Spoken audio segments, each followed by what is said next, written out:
भवानी पटना भव्य पटना है। आज एक भव्य नगरी बना है, एक दिव्य नगरी बना है। सचमुच भवानी पटना एक अमर पदवी को प्राप्त किया है, क्योंकि कलयुग में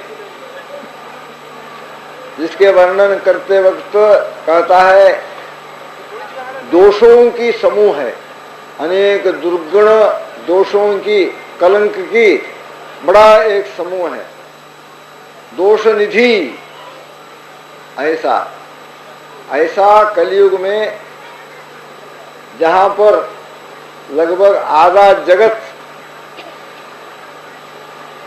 नास्तिक बन गया है, ईश्वर का कोई उनके जीवन में स्थान नहीं है और ना वो कोई प्रयोजन समझते हैं, श्रद्धा विश्वास भक्ति भजन से बेकार समझते हैं। ऐसा एक परिस्थिति जिस काल में जिस युग में है, ऐसा युग में कलयुग में इस दूषित एक शताब्दी में ऐसा वातावरण में जब धर्म का दीप से प्रदीप्त भारतवर्ष जगतगुरु आदि शंकराचार्य के 4 पीठों में जो पश्चिम आग्नेय है,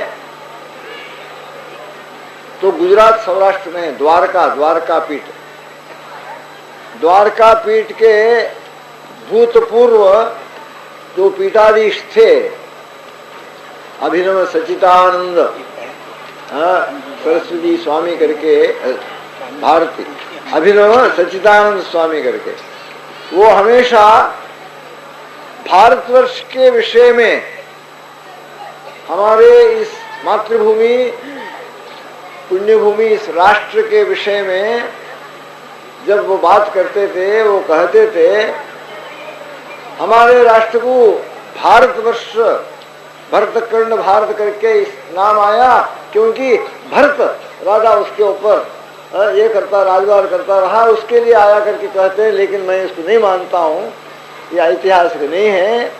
लेकिन वास्तव में भारत शब्द की ये तात्पर्य तत्वार्थ ये है, भा माने प्रकाश, प्रकाश।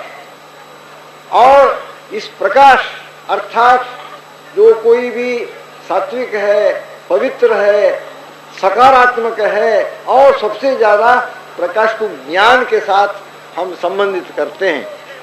अज्ञान अंधकार है, ज्ञान प्रकाश है।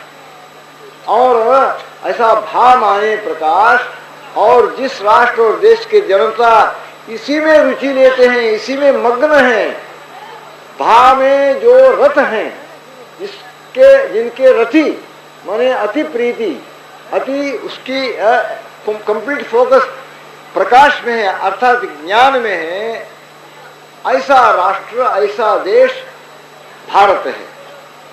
वो देश है जिस देश में सब देश निवासी ज्ञान में ही रुचि लेते हैं, ज्ञान में ही हमेशा मग्न है, ज्ञान के पीछे उनकी जिज्ञासा है। ऐसा करके भा प्रकाश ज्ञान, उसमें जिनका रति अति प्रीति है, ऐसा जन समुदाय के राष्ट्र भारत ऐसा कहा करते थे। ये वास्तव में एक तत्वार्थ भारत का ये जरूर हो सकता है।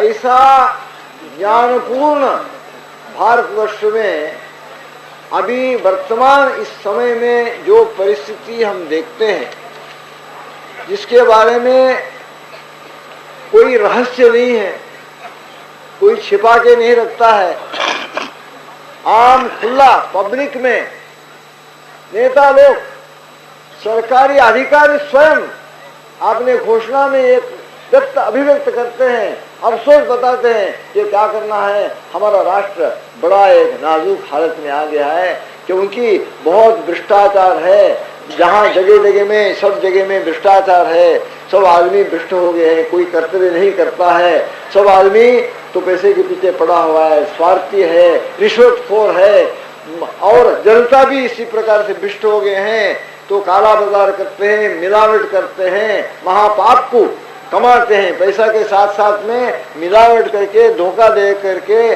तो आहार खाद्य वस्तु में मिलावट करने में अपना ही भाई बंधु को क्षति पहुंचती है, बड़ा नुकसान होता है। ऐसा दूसरों को हित को नाश करके आप अपना बैंक बैलेंस बढ़ाने के लिए कोशिश करते हैं, वो तो देखने के लिए पैसा की कमाई करते हैं, लेकिन पाप की कमाई कर रहे हैं। सचमुच वो घोर नरक के लिए अपने आप का तैयारी कर रहे हैं, कमाई कर रहे हैं।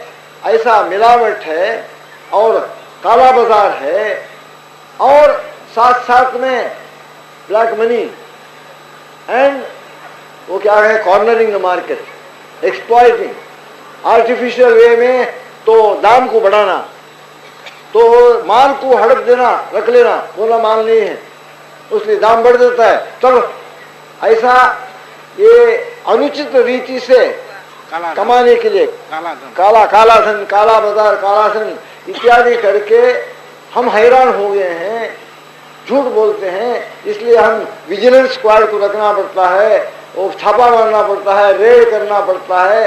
ऐसा करके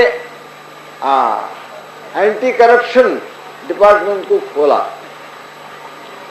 और उन्होंने बाद में देखा कि अपना सरकारी नौकर ही करप्ट है।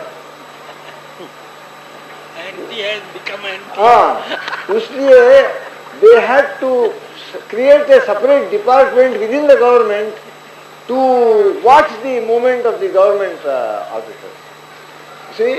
इस प्रकार से हम हैरान हैं करके, जब सरकार खुद खुल्लम खुल्ला ये जो दुर्दशा है भारतवर्ष की, जो आम तौर करके भारतवर्ष का जो अधोपतन की ओर जो ये गति है, देख करके वह हैरान होकर के घोषित करते हैं, अपील करते हैं मासूस को, और साथ साथ में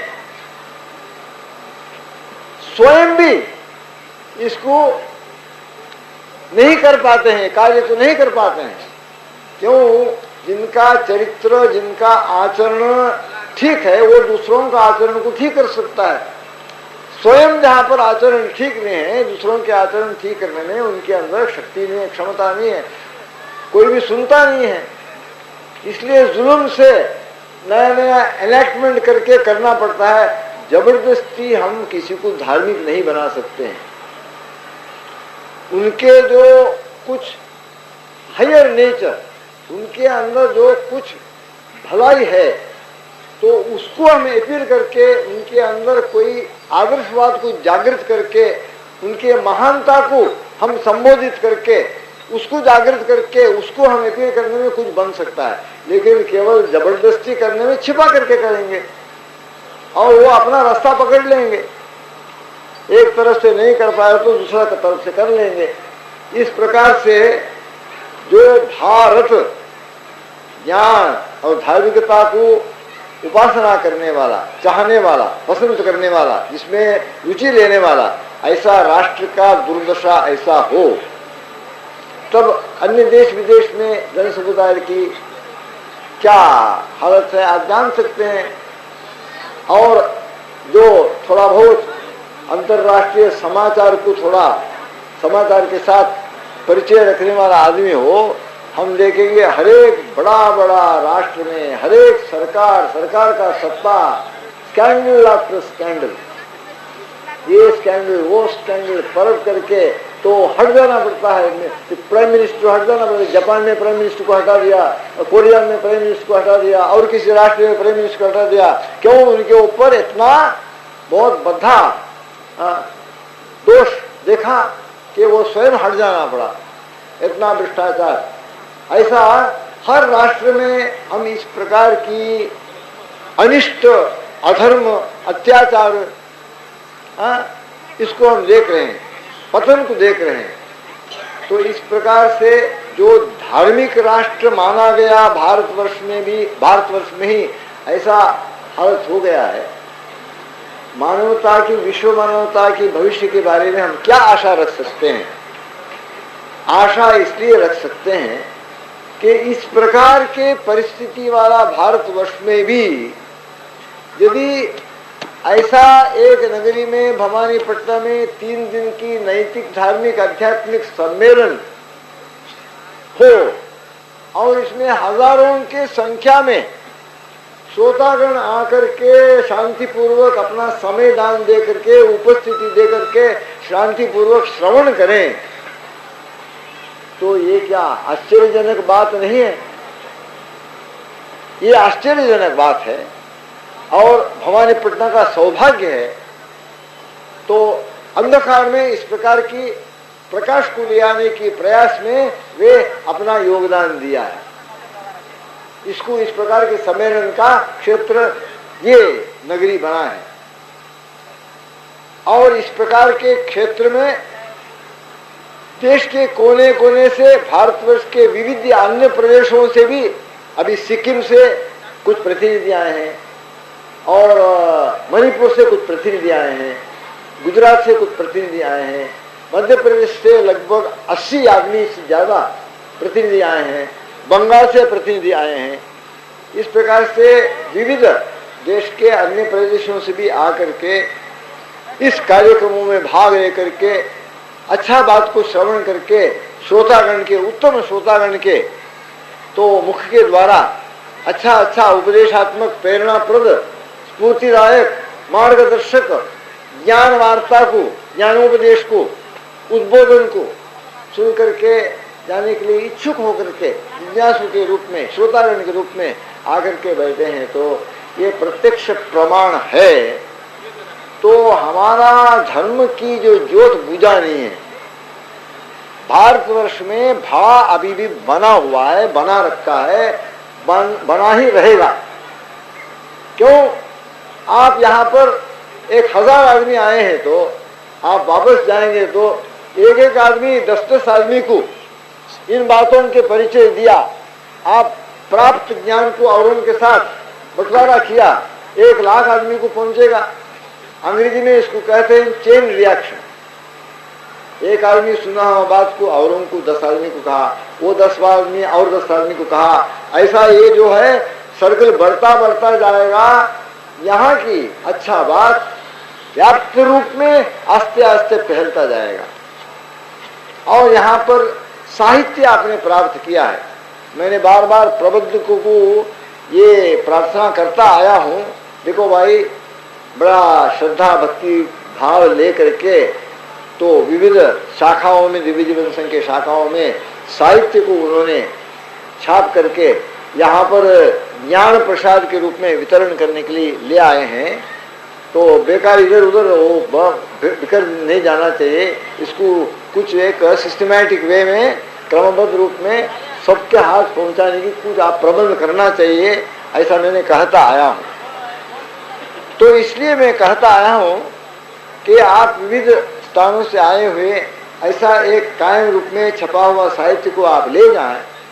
मेरा प्रार्थना ये है, जब आप अपना स्थान को पहुंचेंगे तो ये साहित्य को अच्छा आप समझा, आपके लिए लाभदायक आप समझा। आप क्या करना चाहिए, आपने यहाँ प्राप्त करके ले गया साहित्य को वहाँ पर पुनः मुद्रण करके 1000 कॉपी 2000 कॉपी, हो सकता है आप लोगों में जो आए हैं तो कोई ना कोई प्रेस का आदमी होगा।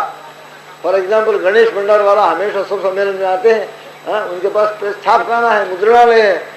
तो ऐसा छपा करके आपका स्थान में इसी प्रकार से ज्ञान प्रसाद के रूप में आप वितरण करना चाहिए। तब क्या होगा, ये अच्छा संदेशा, अच्छा सदुपदेश, सद्वाक्य तो विशाल रूप में फैलता जाएगा।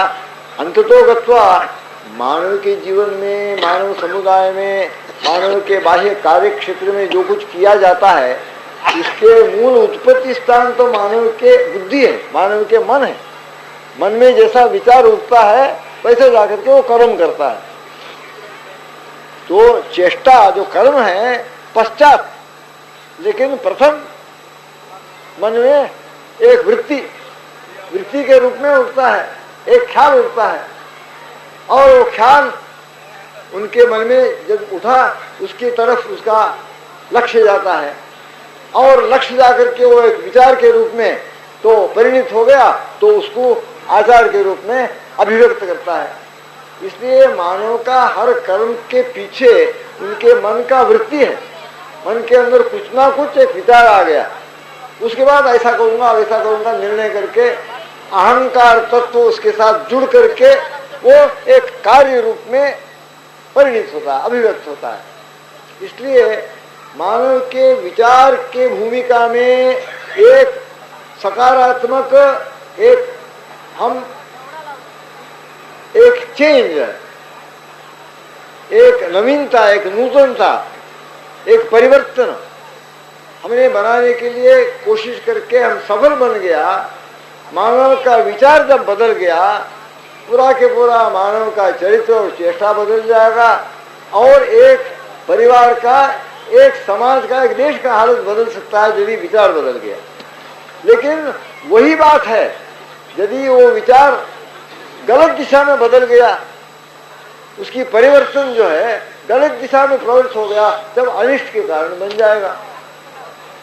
अब देखिए पंजाब में, जम्मू कश्मीर में, अन्य क्षेत्रों में हिंसात्मक प्रवृत्ति हो रहा है और वहां पर द्वेष क्लेश कलह हो रहा है और रोज रोज तो आदमी को वो कत्ल कर रहे हैं। तो इसका सब मूल कारण क्या है? कुछ प्रभावशाली व्यक्तियों के अंदर दुर्बुद्धि, दूषित विचार और राग द्वेष भावना में उनके अंदर नकारात्मक भावना बस गया है। उनके मन के पूरा प्रवृत्ति गलत दिशा में जा रहा है। उनके अंदर इस प्रकार के विचार, इस प्रकार की दूषित विचार, कलुषित विचार आने से तो उसके अंतिम प्रभाव जो है आघात है, हिंसा है, अशांति है, क्लेश और कलह। परिवर्तन यहाँ पर होने में आदमी सुधर सकता है या आदमी बर्बाद हो सकता है। इसलिए ये जो छप करके इन लोगों ने ये ज्ञान प्रसाद दिया है, ये कोई साधारण चीज नहीं है। तो इसके अंदर वो शक्ति है, क्योंकि महापुरुषों का वाक्य है, वेद के वचन, रामायण के वचन, भागवत के वचन, गुरु महाराज स्वामी शिवानंद जी के वचन, अन्य संतों के वचन उसके ऊपर प्रभावशाली है।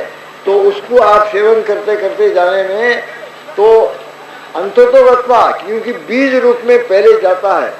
बीज को बोते ही वृक्ष को हम प्राप्त नहीं करते हैं, ना फसल को प्राप्त करता है किसान, ना कोई फल को प्राप्त करता है जो हॉर्टिकल्चर कर करके जो पेड़ को उगाने वाला, फल के वृक्षों को उगाने वाला। बीज बोने के बाद कई साल तक उसका सेवा करना पड़ता है, अंततोगत्वा फल मिलता है। इसलिए ये सब विचार हम अपने अंदर ग्रहण करते हैं, स्वीकार करके अंदर ग्रहण करते हैं। ये बीज रूप है। आस्ते आस्ते ये अंदर काम करते करते करते, जैसा मैंने कहा कि मनन करना चाहिए, और ये मनन को आपके घर में जाकर के दैनिक सद्ग्रंथों की पाठ पठन द्वारा, इसको कहते हैं स्वाध्याय, एक तो मुख्य एक साधना है। ये साधना सर्वसमान साधना है। वेदांत मार्ग में, ज्ञान योग की मार्ग में, वहां पर भी स्वाध्याय होना चाहिए। ज्ञान ग्रंथों की स्वाध्याय, उपनिषद की, ब्रह्मसूत्र की, विचार सागर की, अपना विवेक चूड़ामणि की, पंचदशी की, वो अध्ययन करते हैं, रोज रोज पढ़ते हैं। वहां पर भी स्वाध्याय है। और भक्ति मार्ग में, प्रेम मार्ग में, वहां पर भी स्वाध्याय है। भगवत को स्वाध्याय करना चाहिए। रामायण की, श्रीमद् भागवत महापुराण की, संतों की चरित्र की, भक्तों की चरित्र और रचना की स्वाध्याय, और गीता की स्वाध्याय। इसी प्रकार से जो योगी है, वेदांती भी नहीं है, ज्ञान मार्गी भी नहीं है, केवल भक्ति मार्गी भी नहीं है, पतंजलि महर्षि से जो बना हुआ जो मार्ग, पातंजल दर्शन, योग दर्शन, उसका अनुयायी है, अष्टांग योग करने वाला ध्यान योगी है, उनके लिए भी अपना विचार को शुद्ध करके मन को सूक्ष्म बनाने के लिए, मन से जो राजसिक और तामसिक विचारों को हटा करके मन को सूक्ष्म बना करके पवित्र बनाने के लिए, ताकि सूक्ष्म सात्विक पवित्र मन में ही एकाग्रता हो सकता है, अंतर्मुखता आ सकता है, नहीं तो नहीं आ सकता है।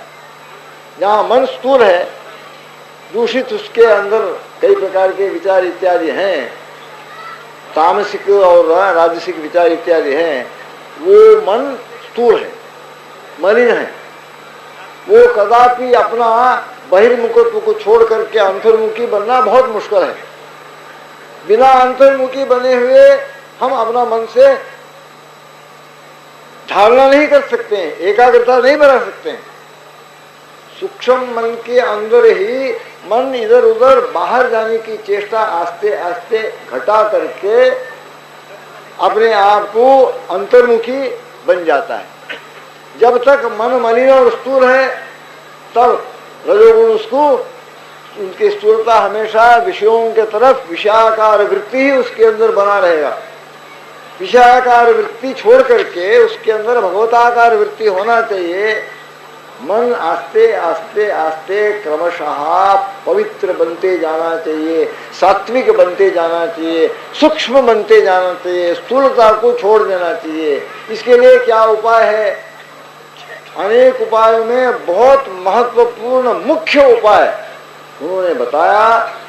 जहाँ पर मलिनता है, हम क्या करते हैं, सफाई करने वाला कोई शक्ति है तो वहां जाकर के उसको पहुंचाते हैं, उसके द्वारा मलिनता को निकाल देते हैं। कपड़ा मैला हो गया, गंदा हो गया, तब क्या करते हैं, गर्म पानी में डालते हैं, उसके बाद सर्फ या साबुन को डाल करके खूब उसको खस करके हम धोते हैं। साबुन में साफ बनाने की शक्ति है, गर्म पानी में भी चिकनाई चीज तेल है, उसको फ्री करने की, साफ करने की शक्ति है। दोनों मिलकर के जब कपड़े के ऊपर इसका प्रयोग होता है, गर्म पानी और साबुन का, पूरा मैल गंदगी उसका चले जा करके पुनः कपड़ा शुभ्र हो जाता है। क्यों? हमने उसके मैला अवस्था में शुद्धि करने की शक्ति को पहुंचा के प्रयोग करके उससे हम उसको मैल से मुक्त करके शुभ्र किया। इसी प्रकार से यदि मन मलिन है, अनेक प्रकार की पुरानी आदत है, बचपन से हम कई प्रकार के ये किया है, भोग किया है, कई प्रकार के संगत का है, कई प्रकार के विचारों को अंदर धारण कर लिया है। इसके कारण जब मन मलिन हो गया है, स्थूल हो गया है, हमें क्या करना चाहिए? वहां पर ऐसा प्रयोग करना चाहिए। क्या पहुंचा है अंदर साफ करने वाला चीज? सद्विचार, उत्तम उत्तम विचार, अच्छा विषय। वो क्या है? भागवत में, धर्मशास्त्रों में, रामायण में महान आदर्श, और संतों की कथा में, और गीता की प्रभावशाली भगवान का स्वयं दिव्य वाणी द्वारा उनका मुखारविंद से निकला हुआ अमृत आदेश, अमृत संदेश, अमृत उपदेश, इसको हम ग्रहण करते करते जाएं, उसके अंदर सब मलिनता को दूर करके अंदर एकदम पवित्रता को बसाने की शक्ति इन बातों में, इन विचारों में है। दिन प्रतिदिन उसको ग्रहण करते जाना, ऐसा दिन प्रतिदिन उत्तम विचार, क्रांतिकारी हमारे अंदर एक सकारात्मक पवित्रता को, एक परिवर्तन को ले आने वाला शक्तिशाली विचार, क्या इसी को ग्रहण करने का विधान है स्वाध्याय। सदग्रंथों की अध्ययन, ये पाठ नहीं है। जैसा कि विष्णु सहस्त्रनाम पाठ किया या हनुमान चालीसा की पाठ किया, वो तो रटते चले गया, तो उसके अंदर अर्थ को ग्रहण करके उसके ऊपर सोच करके हम नहीं करते हैं, उसको अंदर गहराई तक नहीं लेते हैं। वो ओट के पाठ है, तो पाठ की जो पद्धति रख लेता है ना, उनको वो पाठ को समाप्त करने से एकदम स्पीड में, एक्सप्रेस स्पीड में जाकर के समाप्त कर लेता है, उसके कोई प्रभाव हमारे अंदर तक नहीं पहुंचता है। इसलिए पारायण दूसरा चीज है, पाठ या पारायण दूसरा चीज है, लेकिन स्वाध्याय जो है ये अध्ययन है, स्टडी है। उसका जो चीज को पढ़ते हैं उसके ऊपर हम ध्यान पूर्वक उसके ऊपर मन को केंद्रित करके उसका अर्थ को ग्रहण करके उससे हम प्रभावित होकर के हमारे अंदर एक प्रकार की नया प्रेरणा को वो प्रेरणा को स्वाध्याय प्रवचन स्वाध्याय प्रवचन को सुनना चाहिए। श्रवण के द्वारा इस प्रकार की पवित्र सद्विचारों को ग्रहण करना चाहिए। और घर में प्रवचन को सुनने की हमेशा प्रतिदिन तो मौका नहीं मिलता है, जितना मौका मिला करना चाहिए। श्रवण के द्वारा सद्विचारों को ग्रहण करना, ज्ञान की पान, पवित्र विचारों को हम अंदर पहुंचाना। और घर घर में रह करके जो यहाँ पर श्रवण के द्वारा आपने पवित्र विचारों को अंदर ग्रहण किया है, उसको आगे बढ़ाने के लिए, उसको पुष्टित करने के लिए हम दैनिक स्वाध्याय की साधना को बिना चूके करना चाहिए। प्रतिदिन घर में जाकर के स्वाध्याय गीता की, भागवत की, रामायण की, अन्य सद्ग्रंथों की स्वाध्याय कर करके इन विचारों को ग्रहण करते करते जाएं, तब क्या होगा, ये रोज रोज रोज रोज ये प्रभावशाली विचार हमारे मन में, हमारे बुद्धि में, हमारे चित्त तक पहुंच करके अंदर वो सक्रिय एक परिवर्तन को शुरू करेगा, मन को साफ करेगा, चित्त शुद्ध होगा, सात्विक बनाएगा मनोवृत्तियों को। ऐसा सात्विक बनाया हुआ तो मन के द्वारा अंतर्मुखता बन करके, ऐसा अंतर्मुखी मन में योगी क्या करता है, उसके अंदर धारणा करने के लिए एक ही विचार पर, एक ही पॉइंट में पुनः पुनः अपना मन को टिकाने के लिए कोशिश करता है। ये छठा अंग है अष्टांग योग की, धारणा करने के लिए अभ्यास करना। श्री गीता ज्ञानोपदेश के छठा अध्याय में ये धारणा के विषय में बहुत श्री कृष्णचंद्र भगवान उपदेश देते हैं, इंस्ट्रक्शन देते हैं अर्जुन को। ऐसा एक जगह में बैठ करके, एक आसन में बैठ करके ये निवांत स्थान में, साफ सफाई स्थान में शुचिर देशे प्रतिष्ठाप्य कैसा स्थिरम आसन, और किस प्रकार के आसन बनाना चाहिए, कैसा बैठना चाहिए, कैसा प्राणायाम करना चाहिए, उसके बाद एकाग्रचित्त करने के लिए कैसा कोशिश करना चाहिए, इसके बारे में, धारणा के बारे में, ध्यान के बारे में बहुत अच्छा समझाया है आत्म संयम योग नामक षष्ठम अध्याय में।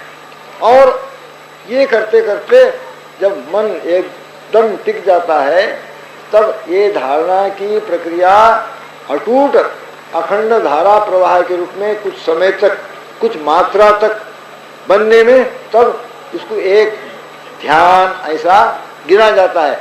तो लेकिन कहानी के मतलब ये है, जो स्वाध्याय को एक दिन भी छोड़ना नहीं चाहिए, ऐसा उपनिषद में, ज्ञान मार्ग में, वेदांत में उपदेश देते वक्त उपनिषद में कहते हैं एक दिन भी स्वाध्याय को छोड़ना नहीं चाहिए।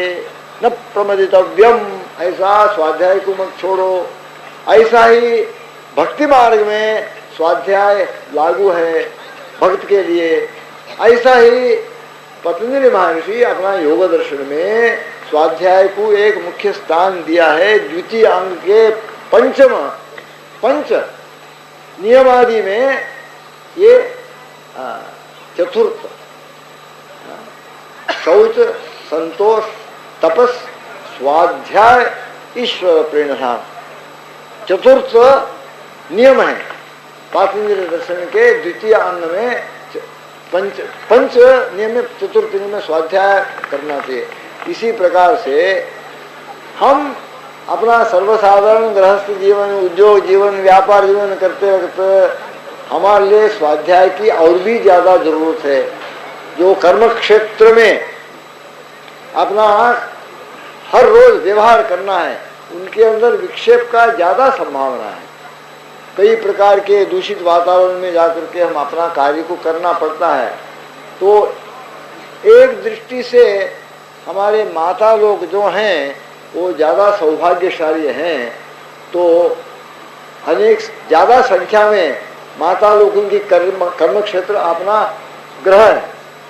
ग्रह में सीमित घर में ही रहना पड़ता है और घर का वातावरण, पर्यावरण जिस तरह से चाहे आप बना सकते हैं। लेकिन पुरुषों की ऐसा नहीं है, बाहर जाकर के उद्योग करना पड़ता है। शहर में जाना पड़ता है। हाँ? हर पुरुष या सरकारी नौकरी किया या कोई अपना स्वयं उद्योग किया, व्यापार किया, व्यापारी के पास में काम करता रहा, शहर में इधर उधर जाकर के प्रतिदिन वो अपना आपको बड़ा हिंसा करना पड़ता है, दूषित वातावरण में, पर्यावरण में जाना पड़ता है, अनेक प्रकार की बातों को सुनना पड़ता है, अनेक प्रकार को दृश्यों को जबरदस्ती देखना पड़ता है, अनेक प्रकार की संगत करना पड़ता है। तो जो घर के क्षेत्र में घर की कार्य करता हुआ माता है तो इससे बहुत उसकी परिस्थिति जो है अच्छा परिस्थिति है, इन सब चीज़ों से वो सुरक्षित है। लेकिन कार्य करने वाले जो नारी लोग हैं, जो वर्किंग विमेन, उनका ये तो वेरी वेरी डिप्लोरेबल कंडीशन, वो भी शोचनीय है। जो बाहर जाकर के सर्विस करते हैं माता लोग, उनका दशा तो बहुत शोचनीय है। वो भी इस प्रकार की बहुत गंदे वातावरण में जाकर के तो अपना इस व्यवहार को करना पड़ता है। इसलिए इनको ज़्यादा आवश्यकता है स्वाध्याय की। क्यों? प्रातःकाल गया तो 8 घंटे 9 घंटे इस प्रकार की अनुचित वातावरण में, दूषित पर्यावरण में रह करके जाना पड़ता है। कई प्रकार कई व्यक्तियों के साथ उनका व्यवहार करना पड़ता है, तो उनके मन विचलित हो जाता है, मन के अंदर बहुत विक्षेप आ जाता है, अशांति आ जाता है। और हम नहीं भी चाहें तो कुछ ना कुछ इन बातों की जो ये है एक शेष वहाँ पर जाकर के मन में टिक जाता है, और व्याकुल होकर के जब वापस आते हैं, आपके पास ये शक्तिशाली शस्त्र है। क्या है? तो 8 घंटा 9 घंटा बाहर जाकर के दूषित वातावरण में रह करके अपना धंधा करते हुए, कर्म को करके, सर्विस करके जब वापस आते हैं, उसको उसी दिन समाप्त कर लेना चाहिए। ये संसार और प्रपंच के दूषित वातावरण की जो कुछ प्रभाव आपके अंतःकरण में उतरा है, उसको वहां रहने नहीं देना चाहिए, तुरंत उसी समय में उसको समाप्त कर लेना चाहिए। अभी देखो, अस्पताल में सर्जरी के डिपार्टमेंट में सर्जन जाकर के कई केसों को चीर फाड़ की, शल्य शास्त्र की प्रयोग करके उसके साथ कार्य करना पड़ता है, ऑपरेशन करना पड़ता है। ऑपरेशन करते वक्त वो मरीज का तो खून है, पीप है, ये है, और कई प्रकार के दूषित ये भी तत्व भी उनके हाथ में आ जाता है। वैसा तो ग्लव्स डाल करके वो कार्य करते हैं, रबर का ग्लव्स डाल करके करते हैं, फिर भी उनके अंदर मैल, गंदगी और कभी इन्फेक्शन है तो इन्फेक्शन का भी डर रहता है। इसलिए वो क्या करते हैं, 1 घंटा 2 घंटा 3 घंटा मेजर सर्जरी में, सर्जिकल वार्ड में, सर्जिकल ऑपरेशन थिएटर में कार्य करने के बाद जब आते हैं तो आकर के वॉशिंग रूम करके हैं, वहाँ जा कर के वो कपड़ा को सब निकाल लेते हैं, ग्लव्स को भी निकाल लेते हैं, और तो डेटॉल का डिसइंफेक्टेंट सोल्यूशन रख करके, साबुन डाल करके खूब यहाँ तक अपना हाथ को साफ करके वो सब मैल से सब निवृत्त हो करके, मुक्त हो करके तब घर जाते हैं। नहीं तो उनको खाने के लिए भी जी नहीं करेगा। जिस तरह के कार्य वो करते हैं, आंतरियों में अपेंडिक्स है, कोई कोलाइटिस है और स्ट्रैंगुलेशन ऑफ इंटेस्टाइन्स है, उसको सब चीर फाड़ करने में मल मूत्र सब उनके हाथ में आता है।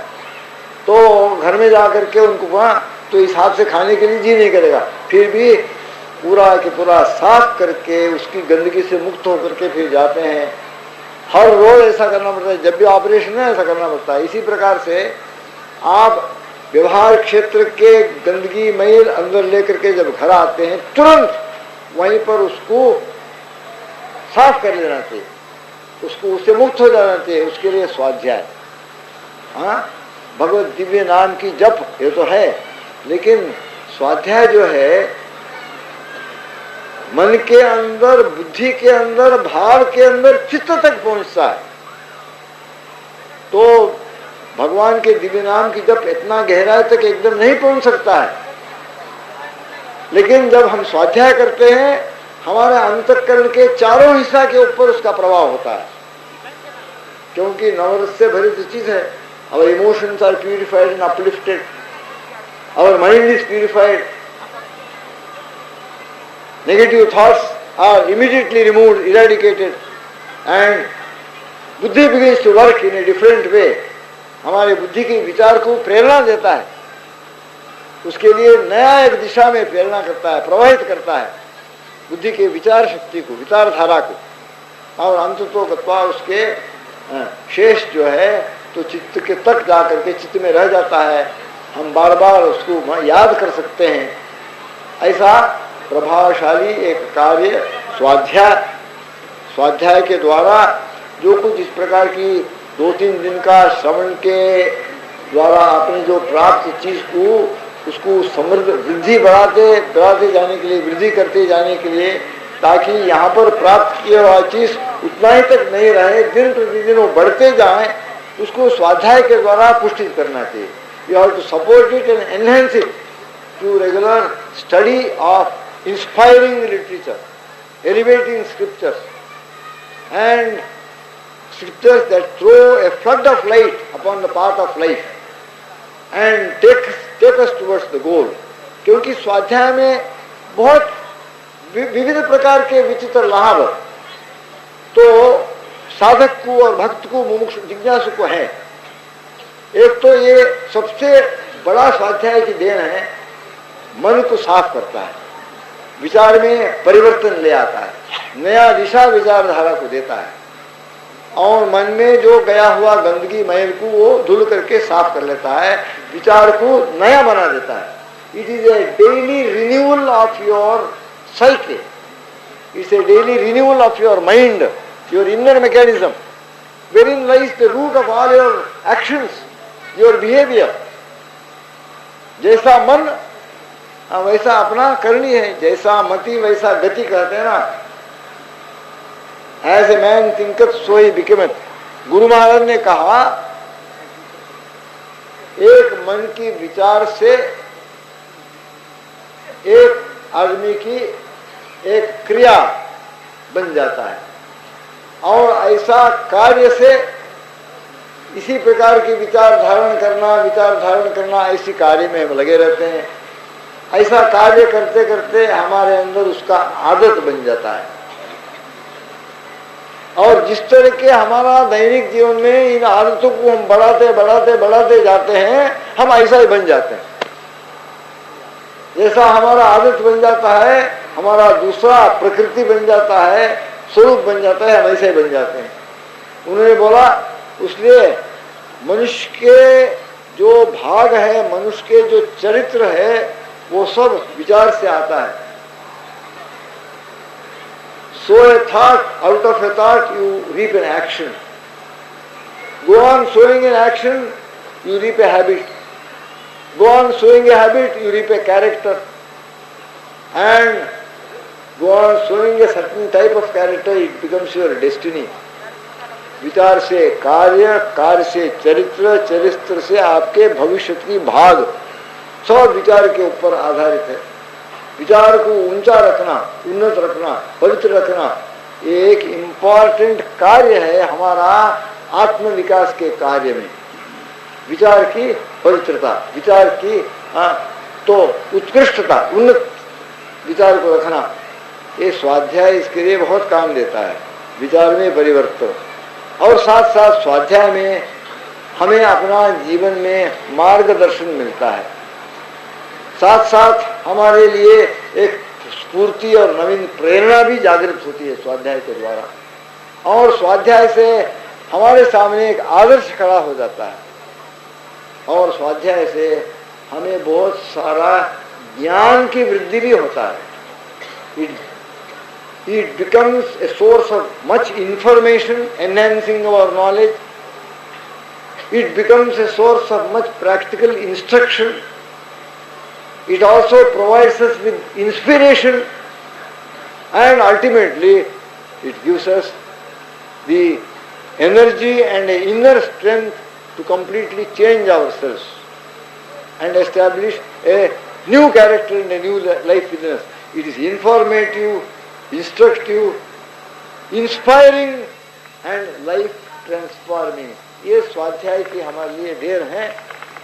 तो इस प्रकार के साधना के द्वारा भवानीपटना में संपन्न ये 3 दिन की सम्मेलन के रूप में उत्तम सत्संग के अनुभव की लाभ इस सम्मेलन के रूप में श्रवण करने की जो अवसर आपको प्राप्त हुआ है, ये प्राप्त इस निधि को बढ़ाने के लिए आगे आप अपना अपना स्थान को पहुंचेंगे तो स्वाध्याय को करते जाना, इसको ये विचारधारा को आगे बढ़ाते आगे लेते जाना, बनते जाना। ऐसा ये तो अपने वास्ते हो गया और आपके इतरों के वास्ते, भारतीय भाई बहन आपकी जो फेलो बीइंग्स, फेलो सिटीजन्स, उनके लिए जो यहाँ से प्राप्त जो ज्ञान प्रसाद के रूप में लेख आपको छपा हुआ मुद्रित प्रकाशित लेख आपको प्राप्त हुआ है, जिनके जिनके पास ये करने की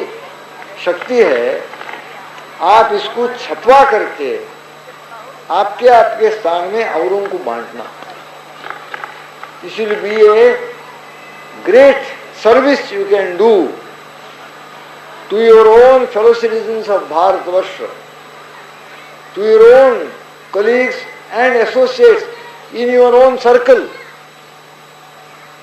in trying to bring about a change in the picture of our country's state, our situation, which we bemoan at this moment.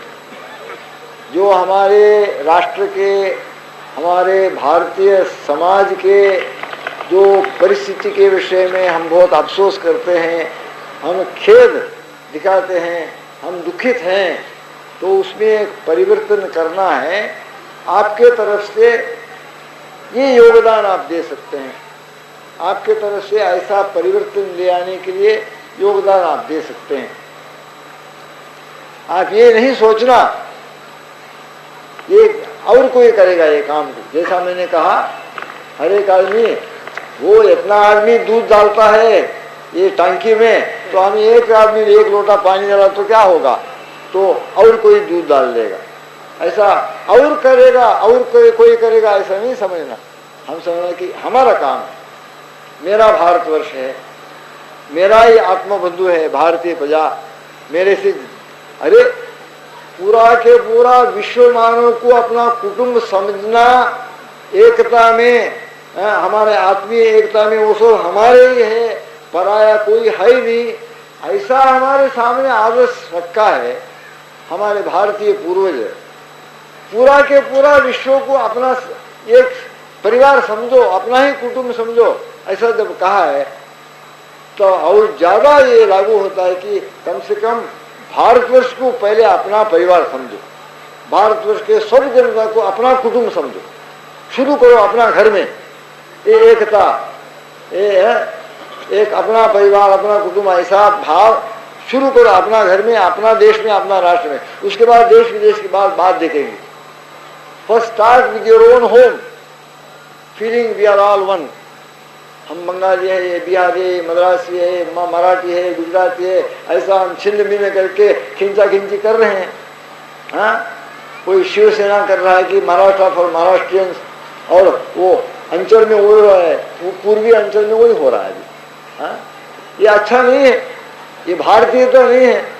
हाँ, ये तो ये षड्यंत्र, ये इसमें हम प्रवेश करना भी उचित नहीं है यहाँ, क्योंकि इसके अंदर ये ईसाई मत की कन्वर्सन की बात आ जाती है, उसके बाद राजनीतिक की ये आ जाती है, इंडोक्ट्रिनेशन की बात आ जाती है। लेकिन ये सब जो है, ये मैं, ये पराया, ये सब स्वार्थ के परिणाम है, स्वार्थ के परिणाम, आदर्शवाद के अभाव के परिणाम है, आदर्शवाद के अभाव के परिणाम और समझ की कमी की परिणाम है, और देश प्रेम की अभाव के कारण परिणाम।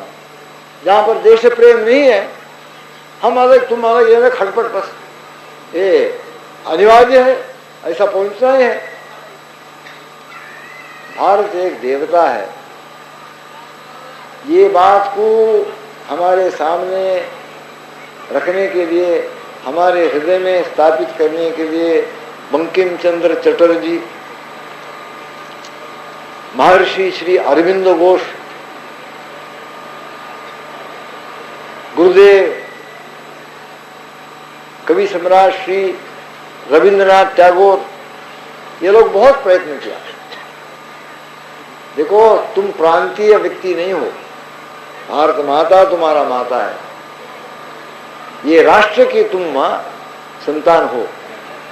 100 प्रांत, विविध प्रांत, जैसा एक घर में कई प्रकार के कमरे हैं, घर एक ही है, वहां रहने वाला परिवार एक ही है, ये अलग अलग कमरे हैं, अलग अलग प्रांत है, ये सब कमरे मिलकर के एक घर है।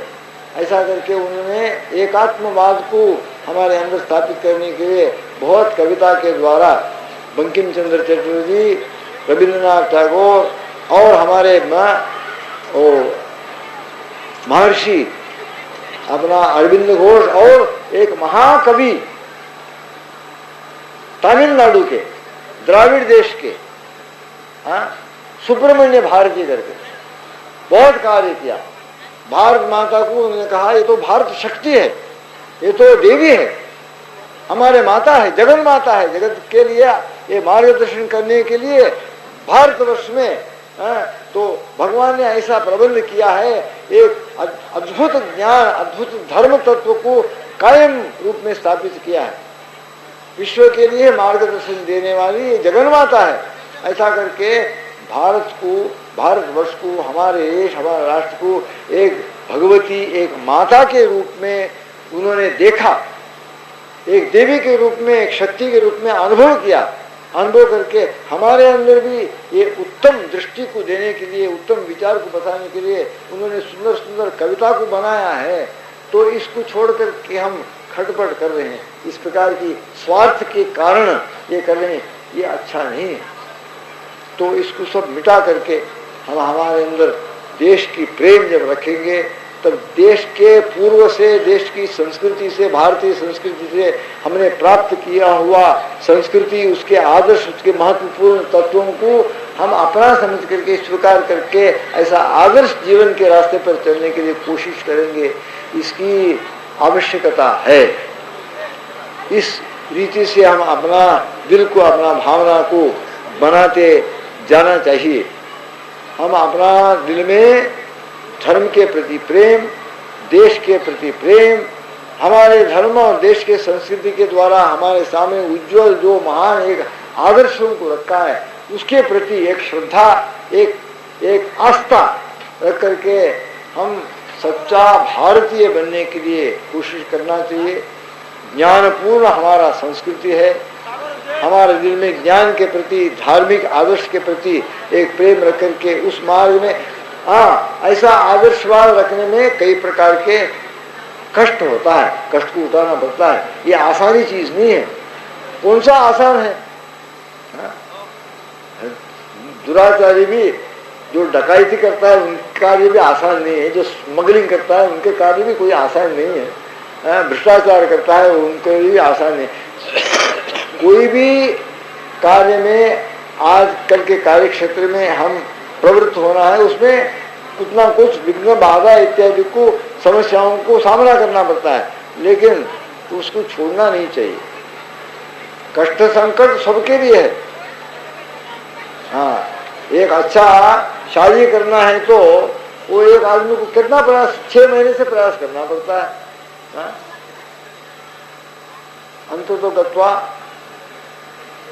इसी बात को आपके सामने रख करके मैं आज की सेवा को समाप्त करना चाहता हूँ। यदि हमारे जीवन में हमारे लिए अधोपतन की ओर नहीं ले जाना है, हम दिन प्रतिदिन ऊर्ध्वगामी दशा में जाकर के एक पूर्णता की अवस्था को प्राप्त करना है, तब हमारे लिए, हमारे जीवन में आदर्श की आवश्यकता है। आदर्शों को रख करके, उत्तम उन्नत आदर्श को रख करके, आदर्श जैसा हम पूरा रूप में नहीं भी बना तब भी कोई बात नहीं है, लेकिन हमारा जीवन दिन प्रतिदिन उस आदर्श की ओर प्रवृत्त होने के लिए हम पुरुषार्थ करें, वही सफल जीवन, वही सार्थक जीवन है। धन्य है ऐसा व्यक्ति, मानव व्यक्ति, जो एक उत्तम उन्नत पवित्र आदर्श को रख करके अपना काया वाचा मनसा दिन प्रतिदिन दैनिक जीवन में वो आदर्श के तरफ जाने के लिए जो कोशिश में लगे रहता है, वो धन्य है। उनका जीवन कदापि व्यर्थ नहीं है, वो सार्थक जीवन है। धन्य जीवन है, वो भव्य आदमी है, वो पूजनीय है, ऐसा जीवन बनाने के लिए कोशिश करना चाहिए। स्वाध्याय के द्वारा इसके लिए प्रेरणा को प्राप्त करना चाहिए, सत्संग और श्रवण के द्वारा इसके लिए प्रेरणा को प्राप्त करना चाहिए। स्वाध्याय सत्संग श्रवण के द्वारा सद्विचार में हम लग जाना चाहिए, और जैसा जैसा मन पुराना आदत से कोई अन्य विचारधारा को अपनाता है, तुरंत उसको वहां पर स्टॉप करके पुनः उसको अच्छा विचार के दिशा में परिवर्तित करना चाहिए। ये काम को आप आपके अंदर करते ही रहना चाहिए, क्योंकि मन मलिन है, मन में तीनों प्रकार के गुण हैं, सत्वगुण भी है, रजोगुण भी है, तमोगुण भी है। और जैसा मैंने कहा, बाहर के पर्यावरण के अनेक तत्वों से वो प्रभावित होता ही जाता है, पुराना आदत भी है, इसलिए कुछ समय तक आप अपने आप के साथ संघर्ष करना पड़ेगा। हमारे जीवन के निर्माण के वास्ते, हमारे के व्यक्ति की विकास के वास्ते तो जब हम लग जाते हैं, कुछ एक ऐसा पहलू आता है, हम अपने आप के साथ संघर्ष करना पड़ता है। अपने आप के अंदर की नकारात्मक तत्वों के साथ हम युद्ध करना पड़ता है। ये करना ही चाहिए, करना ही पड़ेगा। इससे हम झिझकना नहीं चाहिए, इससे हम डरना नहीं चाहिए, और दृढ़तापूर्वक संघर्ष करेंगे। इस संघर्ष में मैं जीत जाऊंगा, जीत जाऊंगी, ऐसा निर्णय कर लेना चाहिए पहले से। जीत हमारा है, जीत हमारा, क्योंकि हमारा आत्मबल है। सतोगुण भगवान के अंश हैं, उसके लिए ये दिव्य गुण जो है अंत में उसी के लिए जीत है। ऐसा निर्णय करके हमारे साथ हमारे जो जो नीचा स्तर की जो ये है, एक हिस्सा है, लोअर सेल्फ कहते हैं उसको, और इसमें कहते हैं तो हमारे अंदर की पशु, मानव के अंदर पशु प्रवृत्ति भी है, मानव प्रवृत्ति भी है, दिव्यता भी है। ये तीनों हमारे अंदर है। अभी क्या है, दिव्यता तो सुप्त है, दिव्यता की विस्मृति है हम हैं, और पशुता बहुत सक्रिय है, और हमारा मानवता वीक है, मानवता दुर्बल है। मानवता के अंदर है, पशुता के साथ संघर्ष करके उसको कुचल करके हम आगे ऊपर उठ करके आगे बढ़ने की शक्ति हमारे अंदर कमी है। शक्ति की संचय करना चाहिए। साधना के माने शक्ति की संचय, जप के माने शक्ति की संचय, स्वाध्याय के माने शक्ति की संचय, भगवत उपासना के माने शक्ति की संचय, प्रार्थना के माने शक्ति को भगवान से प्राप्त करना, शक्ति की संचय। शक्ति को समृद्धि करते करते जो देवादिदेव नहीं कर सके, इंद्रादि भी नहीं कर सके, अपने साथ जब शक्ति नहीं आ, भगवती के जा करके प्रार्थना किया, हमारे मदद के लिए आओ माता, और भगवती अपना समस्त देवादिदेवों से शक्ति को लेकर के, सब शक्तियों को संचय करके, महान स्वरूप को धारण करके, सब पशु तत्व के एक प्रतीक महिषासुर को जैसा उनके साथ संग्राम करके उनका मर्दन किया, उनके नाश किया, और दिव्यत्व को परिपूर्ण विजय प्राप्त करके दिया। ये प्रक्रिया आपके अंदर आप स्वयं करना चाहिए। आपके अंदर भगवती भी है, दिव्य शक्ति भी है, सद्विचार है, सच्चिंतन है, और सत्संकल्प है। ये सब शक्तियों को आप जागृत करके उठा करके और उसको सक्रिय बना करके संघर्ष करके आपके अंदर की ये पशु तत्व को अंत में नाश करना पड़ेगा।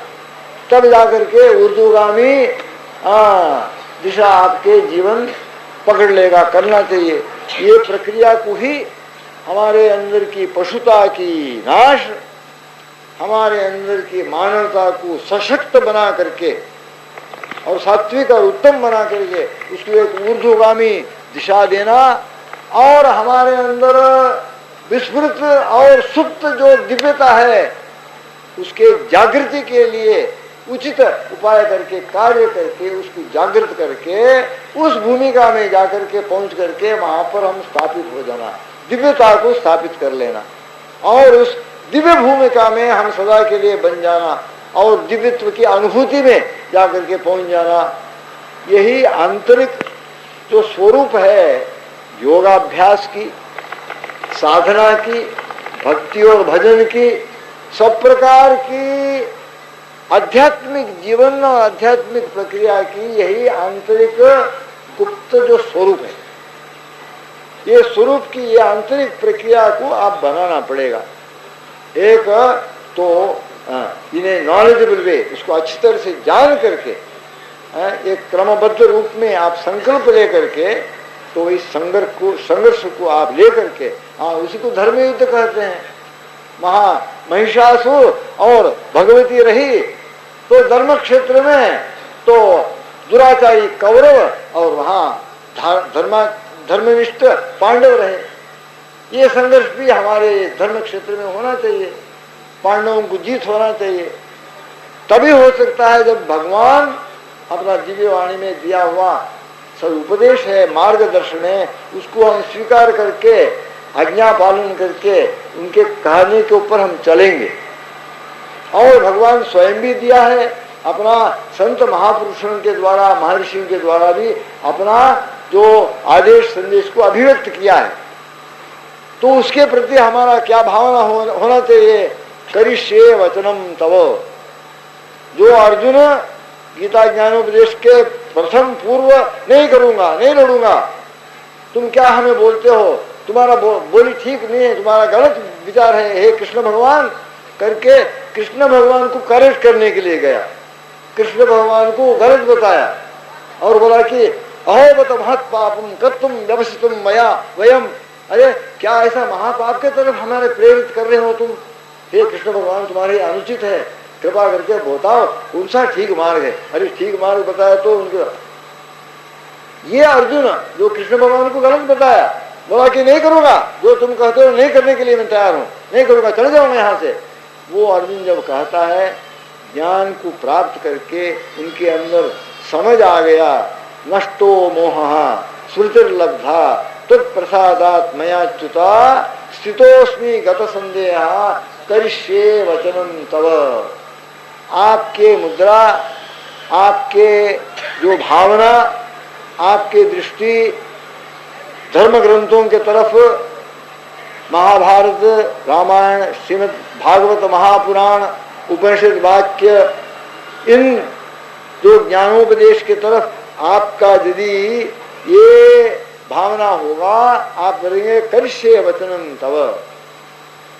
हे साक्षात भगवत स्वरूप ज्ञान की स्रोत, आप जो ज्ञान हमारे अंदर लिया है, मैं उसको अनुकरण करूंगा, मैं उसी के बताया हुआ रास्ते पर चलूंगा। ऐसा करके जब आप कहेंगे करिष्ये वचनम तव, तब जा करके ये संग्राम में धर्म के लिए जय होगा।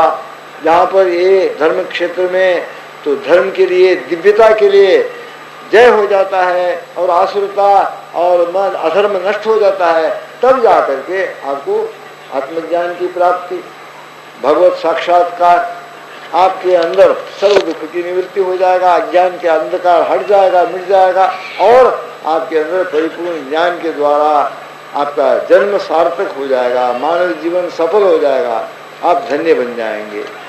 आप भारतवर्ष के लिए एक महान आशीर्वाद के रूप में बन जाएंगे। आपके जीवन, ज्ञानपूर्ण जीवन भारतवर्ष के लिए महान एक ऐश्वर्य संपत्ति बन जाएगा।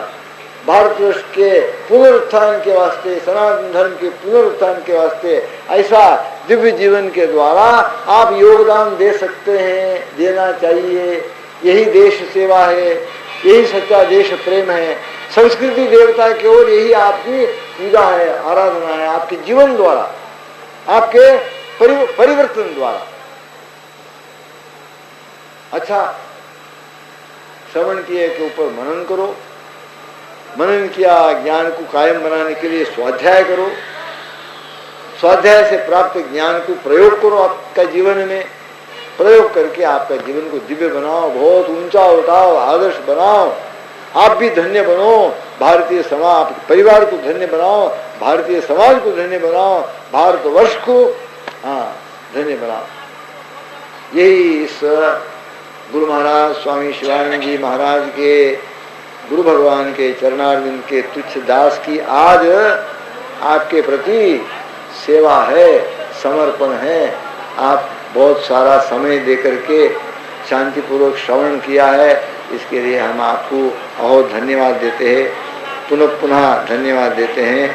और तो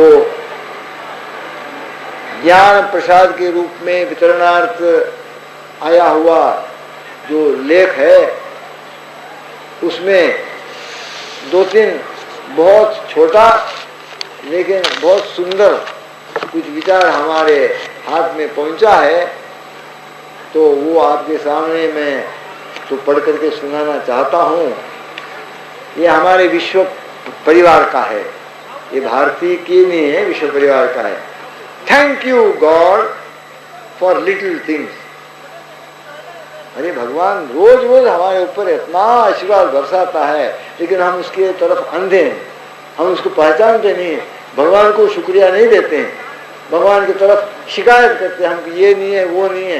लेकिन वो जो दे रहा है तो उसको हम पहचानने लग जाएंगे तो रोज रोज हम उनको धन्यवाद देते ही रहेंगे।